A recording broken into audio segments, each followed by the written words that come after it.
Chapter 5. Prophecy of the Great Harvest. Lo, I, Enoch, could bear to watch no more of the future folly of mankind. I closed the book of life, and shedding tears of shame for mankind, I asked the angel who has told me to open the book, O holy angel, can mankind repent that he will inherit the blessed future? Or is he doomed to continue his present path, which leads to the dark future? The angel replied, the book of the future has blank pages waiting to be written upon. Dancing upon those pages are possibilities and probabilities, ever changing and ever shifting. Behold, the present path of mankind is like a river flowing into the future. The seer reads the ripples in the present river and sees the future that will be provided the river changes not its course. For lo, a river can change course, but no man can say when or where. But alas, river changes are not their course often. Well, rivers change not their course often or easily. Wherefore, the present course of mankind can be altered, but not without great effort, and the outcome is not certain. The best seers are the Lord and Lady, and they grant visions of what they read in the ripples to their chosen prophets. And lo, you have been chosen. Yea, you have read the ripples not only with your eyes, but their eyes. And the visions you have seen of a possible blessed future and a possible wretched future are given for a purpose, that you will warn the world of what future it will inherit if it changes not course, and that you will hold forth the great possibility. And the great possibility is the possible blessed future that you have seen in vision. Then behold, the lady Yana spoke to me, saying, O Enoch, when you could bear to watch no more of the future folly of man and close the book of life and shed tears of shame for mankind, you shed also tears of compassion. And every tear of compassion shed for mankind adds to the river of the present and influences that river. As your tears of compassion fall into that river, behold, new ripples appear.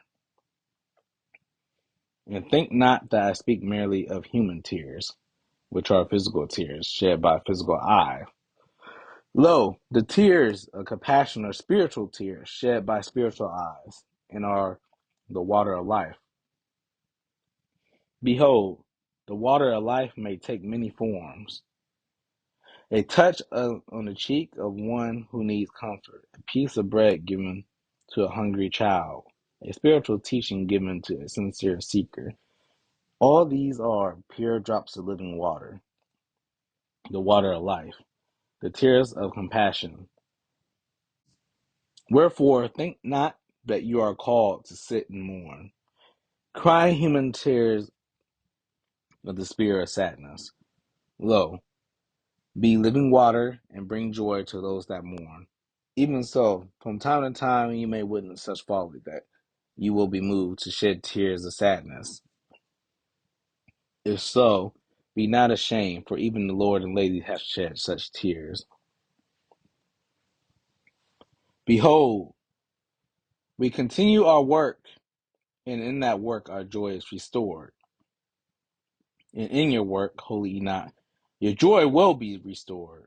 Behold, when you could bear to watch no more of the future folly of man, you closed the book of life. Wherefore, you saw not what came next.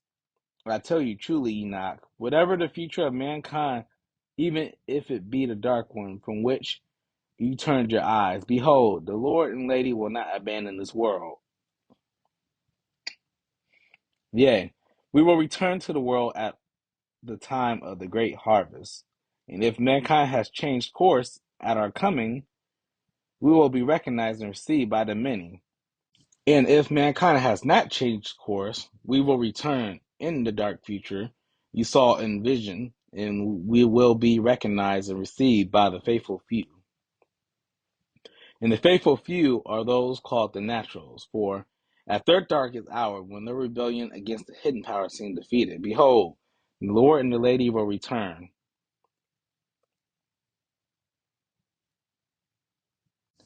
Wherefore, one thing is certain in the last days, we will return. Lo, even before the great harvest of the last days, the Lord and the Lady will come to earth. Yea, once in flesh, we will come before the great harvest, and many times in the appearance of flesh, appearing in visions to the faithful. And always we will represent on earth by our two arms, the Zerah Nigla and the Zerah Nistar. Even so, in times of persecution, the real arm will be small. For our enemies attack that which they can see, but think not that our hidden arm is ever small. For that is the error our enemies make, and that is why in the end we will be victorious.